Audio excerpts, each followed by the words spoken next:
बातमी आहे गडचिरोलीमधून। गडचिरोली जिल्ह्यातल्या आदिवासी आश्रमशाळेत मध्यरात्री सर्पदंश होऊन 3 विद्यार्थिनींचा मृत्यू झाला होता।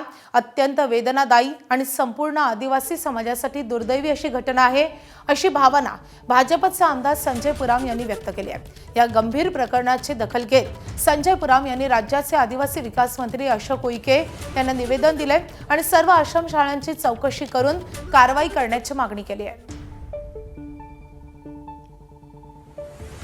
गोंदिया जिल्ह्यामध्ये जेवढ्या अनुदानित शाळा आहेत त्या अनुदानित शाळांच्या तपासणीसाठी राज्य सरकारने त्रिस्तरीय समितीची स्थापना केलेली आहे।